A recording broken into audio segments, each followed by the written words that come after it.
Hola, bienvenidos, bienvenidas a un nuevo episodio de Ecosistema Pyme, el podcast donde, nos proponemos reflexionar sobre el universo Pyme, el ecosistema.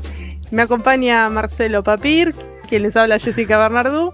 Y hoy tenemos un invitado, un industrial de lujo, José Tamborenea, que nos visita en este episodio. Él es licenciado y magíster en Administración de Empresas, obviamente es industrial, por eso también vamos a charlar sobre este tema. Es socio fundador y director de Trivial Tech, empresa pionera en el desarrollo de la fabricación nacional de luminarias LED de alta potencia, la primera de América Latina en liderar este segmento de tecnología propia. Así que vamos a estar hablando con José de muchos temas. Pero antes me gustaría preguntarle a mi coequiper Marcelo Papir. Estábamos fuera del aire, les cuento a quienes están mirando este episodio, haciendo unas reflexiones en torno a qué es el ecosistema PYME, si es una mirada verticalista, si es una mirada horizontal, si son universos concéntricos. Marce, ¿por qué no compartimos el detrás de escena de este episodio que es sumamente interesante? Dale, siempre las charlas antes de iniciar son la las más son las mejores. Vamos obvio. a intentar reproducir algo de todo eso. A ver, el espíritu de lo que estamos haciendo a través de este podcast es visibilizar algo que para algunos es más visible, pero para muchos no, y que es que la pyme no se desarrolla en soledad. No hay posibilidad de desarrollo realmente del sector en soledad. Eso sería caer en el voluntarismo, en pensar que el empresario solo, puertas adentro de sus empresas, puede realmente desarrollarse. Obviamente puede hacer una mejor gestión y cada uno va logrando ciertos senderos de desarrollo, pero para realmente hablar de desarrollo en un país, el desarrollo pyme, es necesario pensar en el ecosistema. Entonces, ese ecosistema, antes se pensaba como más vertical, pensando en actores macro, meso y micro. De hecho, hasta nosotros mismos lo pensábamos así, y ya hace un tiempo cambiamos esa consideración y entendemos al ecosistema pyme como círculos concéntricos donde obviamente el empresario está en el centro y es el origen de todo esto. Sin esos empresarios pymes y ecosistema, y no solamente no hay ecosistema, sino que tampoco tendría razón de ser otros actores, con lo cual lo que nos tiene que hacer reflexionar es la importancia de, en este contexto además muy particular, defender la industria y defender el entramado productivo pyme. Pero volviendo al ecosistema, son círculos concéntricos donde el primer círculo es el empresario pyme, y después hay distintos actores en ese ecosistema, en círculos que se van ampliando, que podemos mencionar cámaras empresarias, podemos hablar de universidades, podemos hablar de funcionarios territoriales, podemos hablar de centros de investigación como el INTI o tantos otros, podemos hablar de cámaras empresarias nacionales, podemos hablar de funcionarios provinciales y nacionales. Y la clave para pensar un ecosistema en estos términos es qué rol juega cada actor y fundamentalmente cómo interactúan los distintos actores. Porque en esa interacción, en esa interacción donde se da la posibilidad de conversar, de diseñar políticas, de diseñar acciones en conjunto, de transferir conocimiento, o de solicitar qué conocimiento necesitan las pymes y tantos otros, o de articular, ahora José nos va a hablar, pero articular la capacitación y la formación de los estudiantes de escuelas técnicas en propias empresas. O sea, todo eso se da en este ecosistema. Entonces, un poco es poder conversar sobre la empresa en particular con un empresario, pero también es ampliar la mirada, pararse arriba de todo eso y ver todos estos actores y también reflexionar sobre eso. Gracias, José, bienvenido. Ahora sí, formalmente te damos la palabra. Esta intro era para explicar que no solo te agradecemos tu presencia como industrial, sino que también liderás como vicepresidente la CADIEL. Así que tiene una doble mirada, ¿no? Pero hoy queremos ver el lado industrial tuyo. Bueno, buenas tardes a Marcelo, a la audiencia. Recién contaba también un poquito fuera del aire algunas cosas que fui aprendiendo cuando lo conocí a Marcelo y cómo guiando y la verdad que hoy cuando miro, digo, CADIEL, me toca estar en ADINRA como tesorero, me toca estar en APIA, que es Parques Industriales Argentinos, me toca estar en CEDITEC en San Martín, apoyo a otras cámaras y otras visiones, por supuesto la CES, que también está en San Martín, distintos sombreros. Distintos sistemas, distintos sombreros en distintos sistemas que sí son concéntricos, que tienen que ver con lo que contaba Marcelo, porque cuando uno empieza a abstraerse, lo primero que hay que entender es que ese ecosistema es muy valioso, ¿no? ¿Por qué es valioso? Porque genera valor, que es lo básico, digamos. Si hay valor, hay negocio pujante, hay valor social, no solamente valor económico, hay derrame, etc. Entonces lo más importante de esto es que esto genera valor, porque genera fuente de trabajo, genera pagar impuestos, un montón de cosas. Pero cuando uno se va elevando, como dice Marcelo, y va empezando a mirar, yo digo, bueno, tengo la propia empresa que tiene un desarrollo industrial, que hace un producto, tiene todos los proveedores con los que te tenés que desarrollar, y después te contaré cómo nacimos, porque eso también es importante, digamos, por qué todo esto, y empezás a ver todo ese entramado del ecosistema y lo importante, pero lo grande que es, y la influencia que tiene de todos los actores, que no sos solamente vos, que no son solamente los proveedores, que son los que regulan, los que generan normas, y el Estado desde la parte impositiva, municipal, provincial, nacional, que son las escuelas técnicas en nuestro caso, con lo cual entra la educación, pero no solamente la escuela técnica de la base, vamos a decir, secundario, que estamos acostumbrados, sino nosotros tenemos pasantías con la USAM y se hacen proyectos de investigación y desarrollo. Y también tenemos un laboratorio, entonces a veces a compartir investigaciones con el CONICET, y son los estamentos del Estado, o la colaboración que hemos tenido cuando vino la pandemia. Tenemos un laboratorio de luminotecnia y algunas cosas que se aportaron. Y después es todo el entramado que viene después, porque también exportamos, con lo cual te tenés que relacionar con el mundo del exterior, te tenés que ver las fortalezas y debilidades que tenés para exportar, y obviamente ahí entra en juego espacios como la Cancillería, la Agencia de Comercio Internacional, Inversiones, etcétera, y una serie y las aduanas y los movimientos, y tenés que entender todo. Por eso en otra oportunidad me tocaba dimensionar los impactos que a veces tiene un industrial, y yo decía, bueno, desde el ecosistema de qué le aporta al país, las visiones, cómo puede traer. Que una cosa es cuando me tocó ser monotributista, recién empezaba a trabajar, bueno, ir cubriendo los pasos, fui consultor, después, digamos, tuve gente cual tenía una consultoría, y después empezó la producción, y ahí vas entendiendo todas las cadenas de valor y cómo se comportan todos los impuestos, qué suma y qué resta eso, cómo te saca la competitividad. Y después de eso, si una vez que salís de vender en tu ecosistema, empezás a vender a todas las provincias y entendés otra problemática de los impuestos, entendés cómo funcionan los ingresos brutos, el convenio multilateral, cómo te absorbe el valor eso, porque eso hay que entenderlo. La política tiene que estar al servicio de generar valor, y no, en este caso, que nos pasa mucho en el país, que lo aspira, lo absorbe. En vez de ser contributiva, es destructiva de la cadena de valor. Porque la semana que viene me voy a dar una charla de política industrial a Brasil, justamente donde va toda América Latina, hablando un poco de estas cosas. Y después viene la parte nacional, porque cuando vos querés exportar, competir con otros países. Entonces tenés que entender cómo funcionan en esos países, no solamente para entrar o para salir, sino los impuestos con quienes competís. Y ahí es como la visión se te amplía, y ahí donde te lleva a reflexionar y decir, uy, estamos en problema en este país. Estamos en un problema. Nosotros venimos de hacer un análisis, me tocó en Cadiel hacer todo el análisis con unas consultoras, por lo cual cedí mi empresa para ver o para determinar que el 52% del valor de mi producto eran impuestos, tasa, aporte, contribuciones, etcétera, cómo se perdía la competitividad. Y ahora estamos profundizando y acá cito a Fernando Grasso, que fue el que nos compartió parte de la información. Nosotros estamos, por ejemplo, analizando ahora la carga impositiva de Argentina versus Brasil y México, es el doble a nivel industrial, pero el consumidor paga casi lo mismo.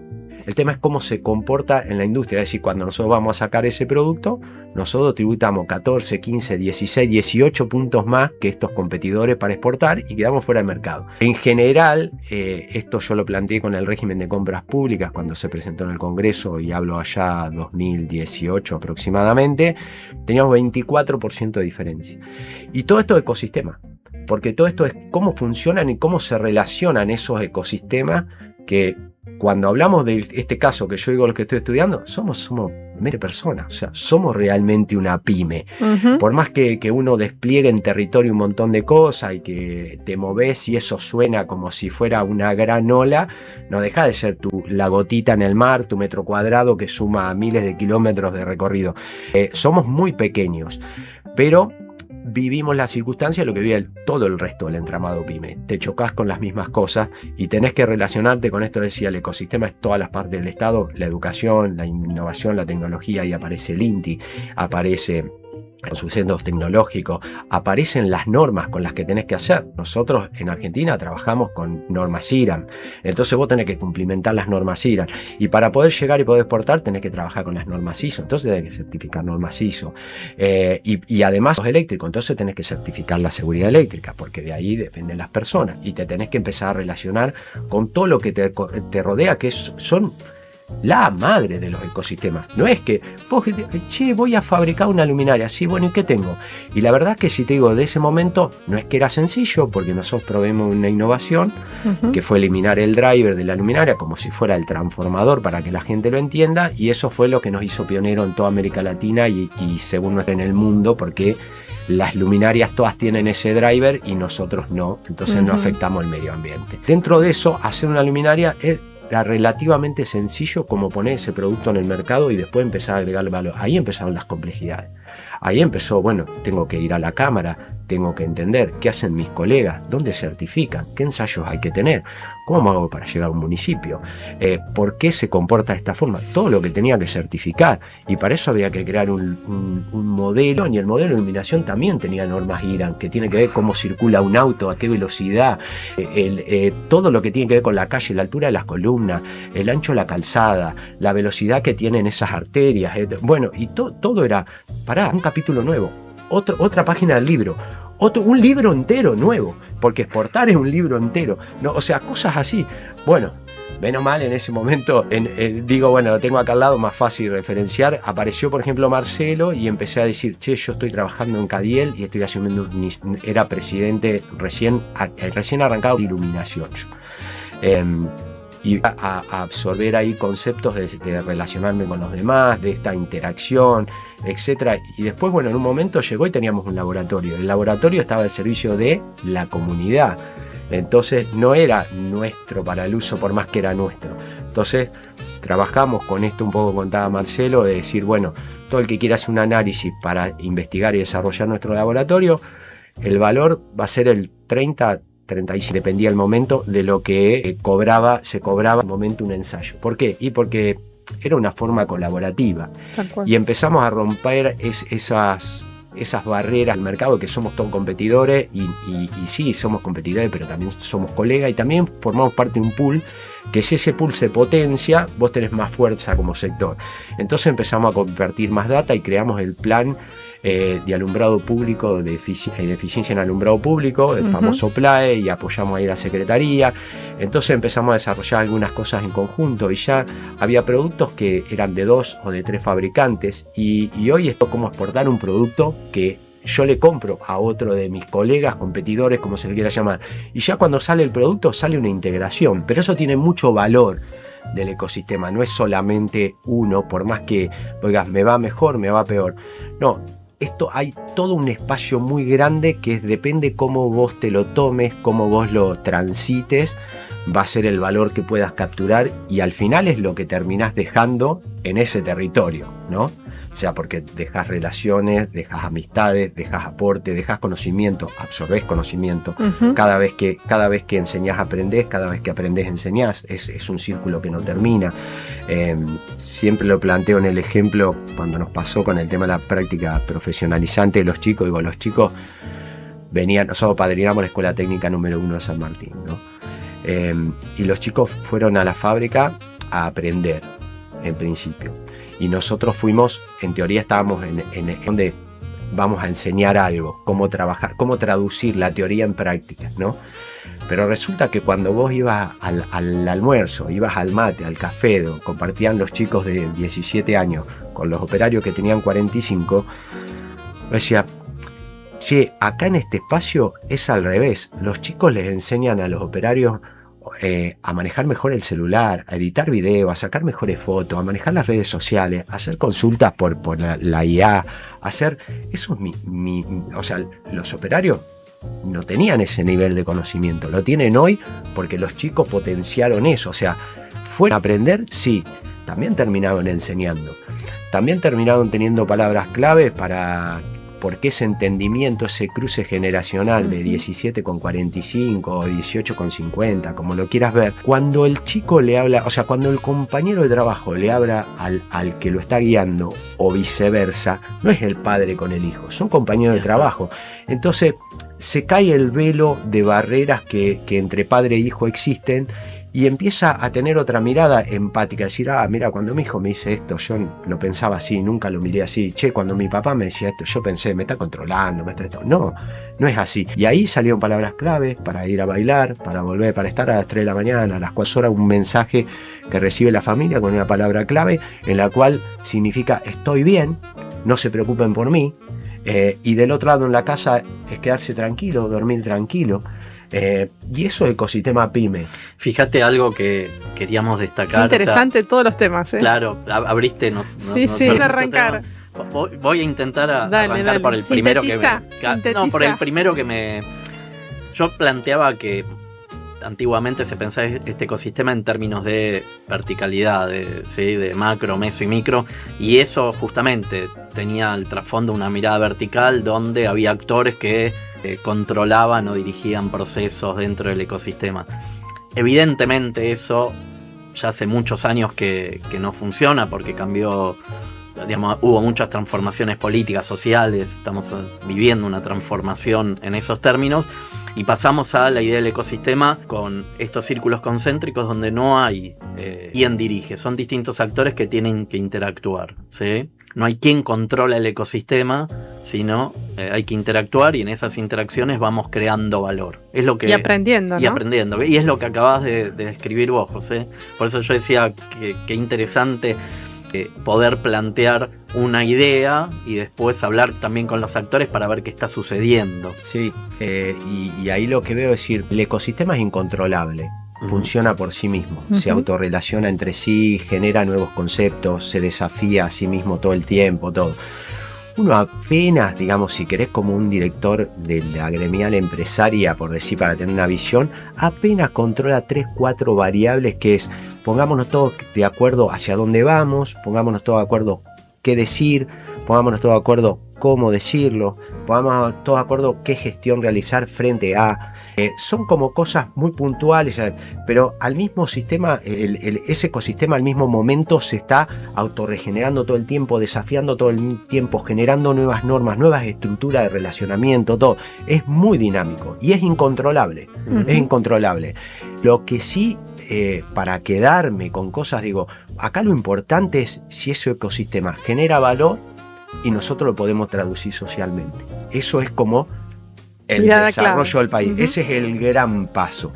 Che, esto, sí, si los chicos aprenden sobre, o sea, derraman esa teoría en práctica y crean, ahí ganamos.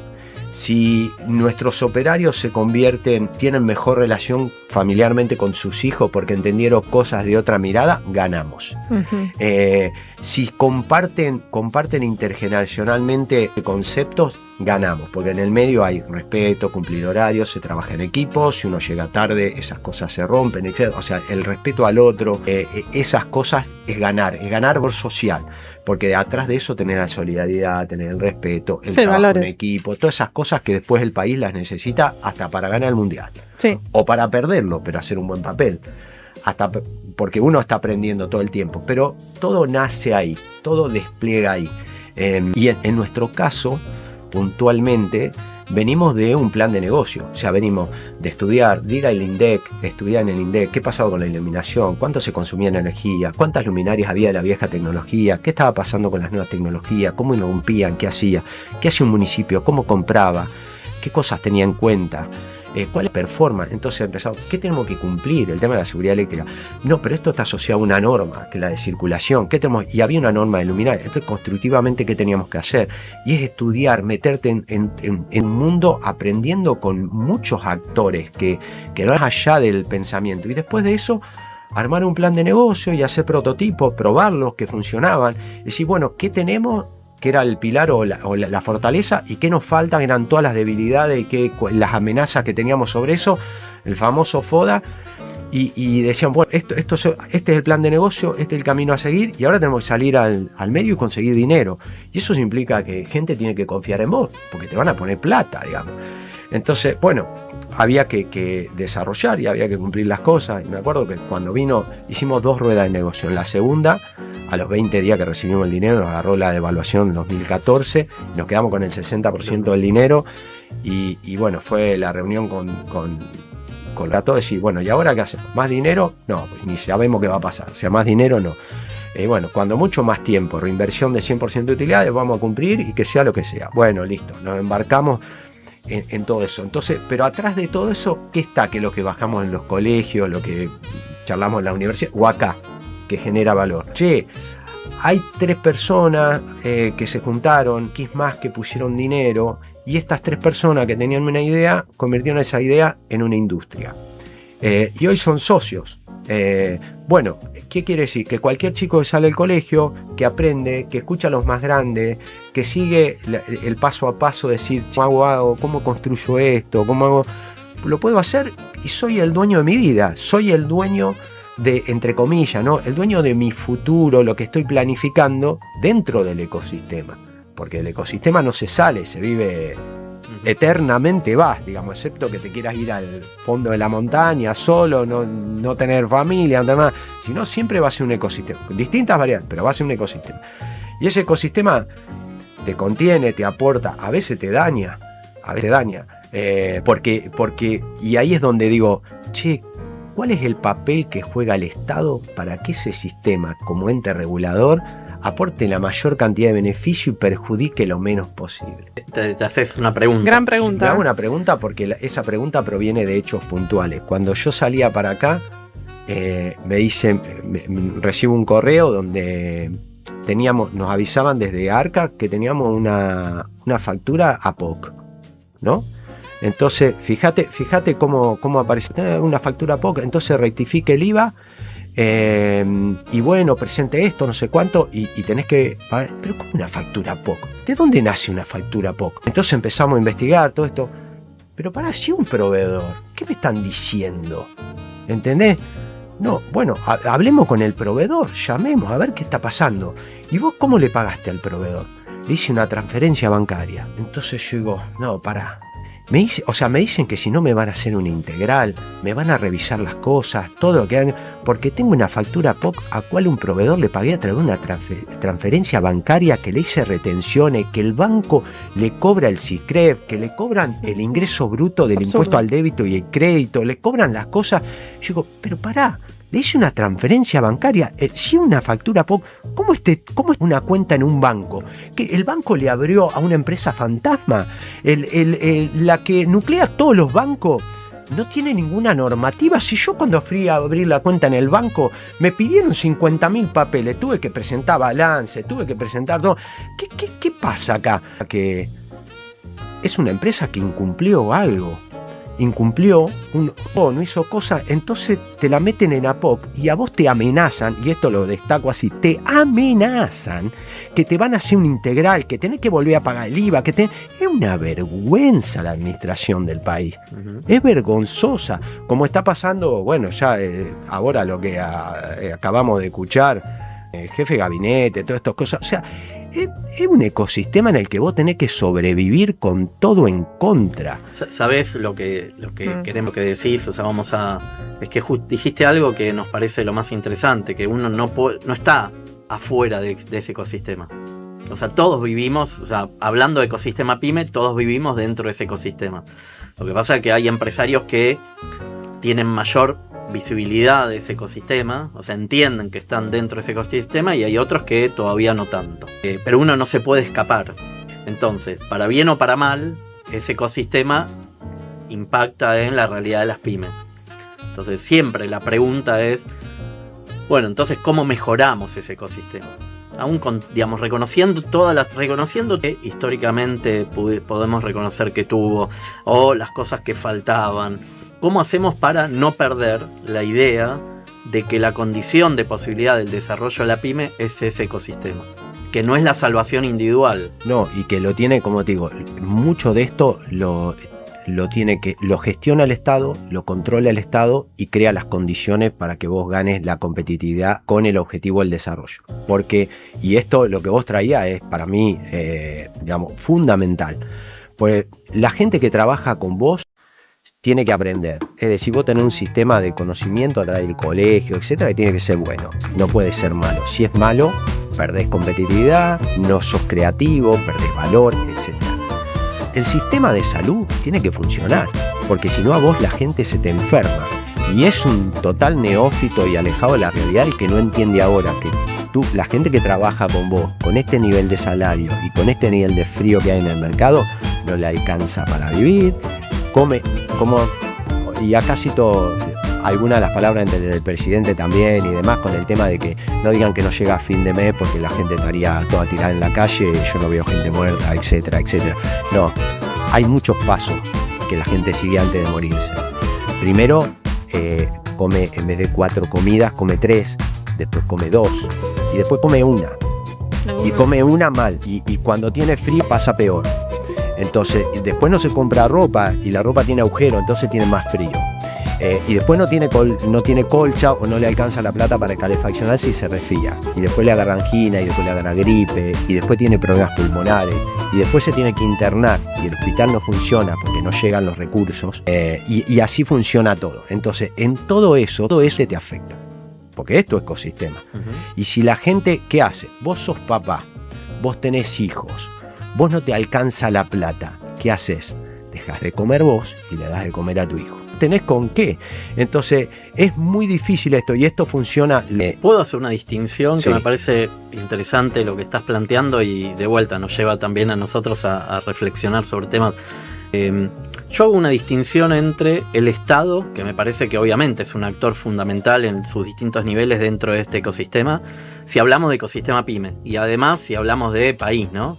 O sea, el Estado como actor a quienes ocupan coyunturalmente el gobierno del Estado y qué políticas públicas llevan adelante o qué transformación quieren llevar adelante. Un poco, ¿por qué hago esta distinción? Porque dentro del ecosistema tenemos que pensar un Estado presente, un Estado eficiente, un Estado que favorezca el desarrollo. Exactamente, que sea un actor que favorezca el desarrollo. Entonces la discusión no es del Estado en sí mismo, sino en todo caso es de un modelo particular, modelo claro, de gobierno. ¿Por qué hago esta distinción? Porque el Estado, necesitamos ese Estado. Lo que se está poniendo en consideración ahora, justamente, coyunturalmente, es, entre comillas, la destrucción de ese Estado. Y nos está llevando a lo que vos estás describiendo, a un sistema muy anárquico, a una transformación que todavía muchos no tenemos dimensión real de cuál va a ser ese final, que está en proceso, pero que todos, o la mayoría de nosotros, sentimos cómo esas cuestiones materiales y simbólicas y sociales nos están afectando.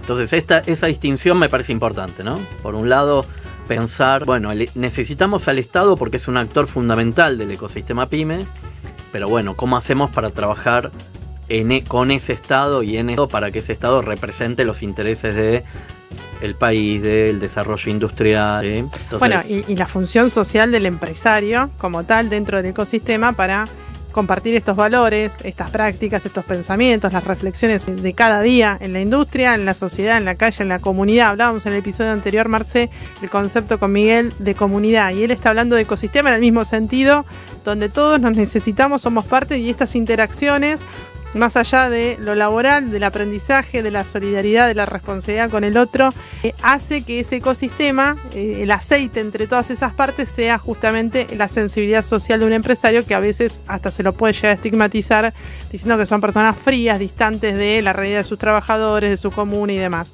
Lo que estamos viendo en José es todo lo contrario, es sensibilidad, compromiso, innovación como dinámica y motor de todo lo que fue relatando desde que inició su empresa, la actividad en las cámaras. El aprendizaje como motor y el trasvasamiento generacional, ¿no? Esto de integrar a los que ingresan al mercado laboral, los que ya están trabajando, esos cruces también hacen a la responsabilidad social, porque están pensando más allá del mes que viene, están pensando en la próxima generación que va a estar trabajando dentro de una industria y cómo la innovación nos lleva a las preguntas de la tecnología, de la gestión del talento humano y todo eso que él fue relatando minuciosamente, que parece muy superficial y es sumamente complejo, lo hizo sintético para que lo podamos entender. Es un trabajo y una mochila muy pesada que no todos llevan adelante, y quien lo lleva adelante por ahí tal vez no lo comparte o no lo comunica, pero sabemos que los industriales están hechos de este músculo, ¿no? Que es sostener, reflexionar, compartir y siempre mirar para adelante, aun cuando el gobierno, más allá del Estado, sino específicamente el gobierno, no esté en la misma sintonía. Ese ecosistema tiene que seguir funcionando. ¿Cómo crees vos que de acá a los próximos años vamos a poder, como ecosistema, mejorar estas interacciones de las que estás dando cuenta, y qué factores te parecen que pueden sumar para este desarrollo? Bueno, creo que la política en general tiene que hacer una gran autocrítica de por qué estamos como estamos, digamos, porque los problemas, también contaba Marcelo, puntualmente esta administración no entiende, no quiere resolver, no quiere llevar adelante, no tiene la capacidad de resolverlo, etcétera, que puede haber mil motivos. Perdón, y otro más. Sí. O tiene un objeto de hacer una transformación en una dirección distinta. Correcto, también. O sea, están en esta circunstancia porque fue una opción frente a otras opciones que tampoco funcionaron, que tampoco, por eso una mayoría se inclinó a votar si vamos a ver si la refrenda o no, etcétera. Pero digo, hace muchos años, más de 50 de lo que estudio, desde el 73 en adelante, 72 en adelante, 75 si quieren, que Argentina en ese momento tenía una presión tributaria del 18% y hoy tiene 52%. Y esa diferencia que pagó el pueblo con impuestos y demás, no se tradujo en los últimos 50 años en las carreteras que tiene que tener el país, en las líneas eléctricas que tiene que tener el país, en los puertos de agua profunda, el ferrocarril que tiene que tener, las vías navegables, la red de conexión a internet, la salud que debería tener, digamos, premium, la educación. Se hicieron todas cosas, uno al 50, el otro al 60%, este al 30, este al 20, este al... No se tradujo toda esa masa de dinero en el valor real que se debería haber creado. Es decir, la política fracasó en los últimos 50 años, transpiró de más, porque la plata estuvo y se gestionó mal. Se pagaron tasas de interés abusiva, pónganle lo que quiera. Yo no soy un experto en problemas, digamos, porque si no, tampoco te alcanza la vida para analizar todo. Yo sí analizo el ecosistema. Yo no puedo permanecer, digamos, inafectable cuando viene un operario o una operaria a decirme me embargaron la cuenta, me llega a la FIP donde le embargan la cuenta porque no puede pagar el crédito, porque no puede llevar a su hija al médico, porque tiene problemas. Es imposible eso. Vos sos parte de todo eso, porque le pasa lo mismo que te pasa a vos en tu casa. Entonces, cuando yo veo algunas cosas que están sucediendo, digo, esto está muy lejos de la realidad. Cuando vos ves declaraciones como las que escuchás en los medios y demás, o ves posiciones de la gente que justamente tiene poder y lo ostenta, mamita, por Dios, vos decís, pero esto está lejísimo de la realidad. O sea, ¿qué me gana la gente de las criptomonedas que ganaron fantasiosamente $500,000? Perdón, ¿no? O sea, le mienten en la cara con que tenían todo bien y después está todo mal. Y esto lo digo con respeto, digamos, del otro lado hay gente que se levanta todos los días a las 6 de la mañana, que va a trabajar, que pasa frío, que pasa hambre, que no tiene... Tenés que tener respeto por la gente. Y esto vale para todo, ¿no? Vale para lo anterior también, porque como digo, 50 años fracasando. Hoy esto es lo que toca hoy, hay que ver. Tiene que en cierta forma responsabilizarse, rendir cuenta. No es que como esto no funciona, viene lo otro que seguía sin funcionar. No. Algo hay que cambiar, porque nadie estábamos, podés decir, estábamos bien. No. Cuando mucho está mejor en esto, peor en esto, porque nadie se cree que en el país vos podés gastar discriminadamente en cualquier cosa y gastar más de lo que te ingresa. Tenés que tener equilibrio fiscal, tenés que tener responsabilidad social. Esas cosas hay que llevarlas adelante. Es la responsabilidad de gobernar, hacer estadística, saber qué hace falta, cuáles son los planes estratégicos. Y en eso entra el desarrollo. Ahí puntualmente nosotros planteamos lo de los ecosistemas. Lo que pasó con el agro. Se desarrolló el agro como en ningún lugar. Venimos a tener exposiciones en INRA, en Bulgaria, en Croacia, etcétera, llevando maquinaria agrícola, llevando el ecosistema de la siembra directa, etcétera, con posibilidad de exportar. Bueno, hay una cadena de valor atrás del agro monumental, impresionante, las mejores sembradoras del mundo, eficiencia, agricultura de precisión, espectacular, todo.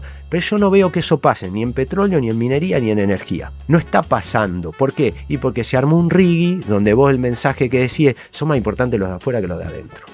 Le doy más excepciones al que trae la plata afuera que al que la tiene acá, que al que invierte acá. Por eso queríamos ver tu mirada de acá para adelante, claro, en ese sentido. Son las cosas que decir, che, esto, y bueno, por ahí Marcelo conoce, yo fui muy crítico del RIGI en el cómo se implementa.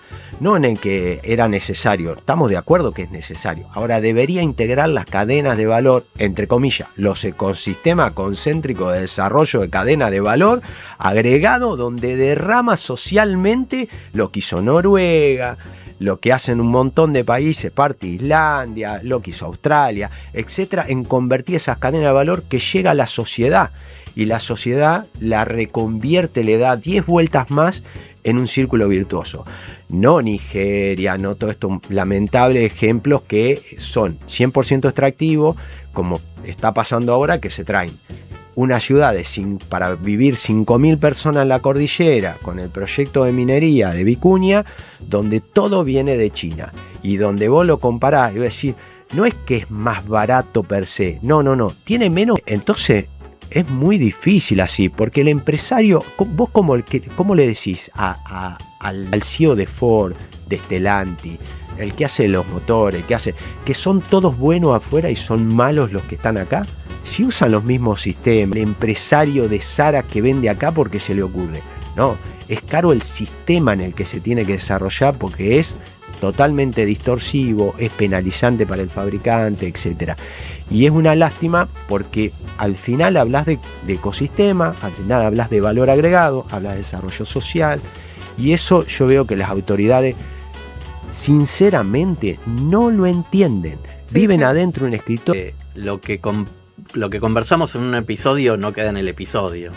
Porque hay gente que escucha, claro, hay gente que escucha, gente que va a opinar, gente que puede aportar otras cosas, y a nosotros mismos también hay muchos conceptos o ideas que vos compartiste y que nos quedan y seguimos pensando. Yo la distinción que quiero hacer, un poco como para cerrar, es de vuelta a esto. La idea del ecosistema implica la necesidad de que todos esos actores se articulen. Lo que pasa que lo que no nos garantiza es que esos actores tengan los mismos objetivos. En este caso, esa es la distinción que hacía antes. Una cosa es el Estado y otra cosa es un gobierno particular, coyuntural, con una política o una idea de transformación que está agrediendo ese ecosistema, pero al Estado lo necesitamos. Entonces, en definitiva, es como, y voy a tomar un ordenador clave que vos dijiste, que me quedo con eso, es pensar cuando uno está agregando valor o cuando no estamos agregando valor. Agregar valor creo que debe ser la directriz, ¿no? Que nos oriente.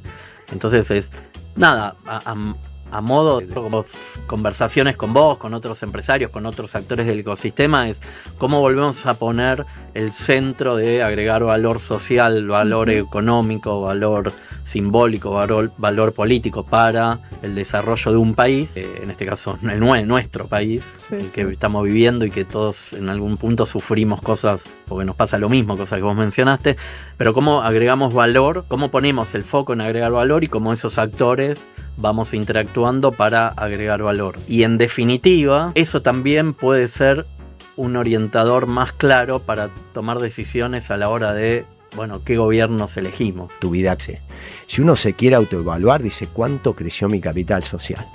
¿Este año fue positivo o fue negativo? Porque si tu capital social es bueno y tiene valor, vos siempre vas a salir del peor de la situación en la que te puedes encontrar. Tecnológica y educativa. Integró todos los niveles de desarrollo. Así que para mí este episodio está redondito. Y gracias, José, por venir a compartir tu experiencia y tus reflexiones también. Seguimos en modo construcción. ¿Qué te parece? Claro, seguimos conversando. Hasta el próximo episodio. Chau, chau.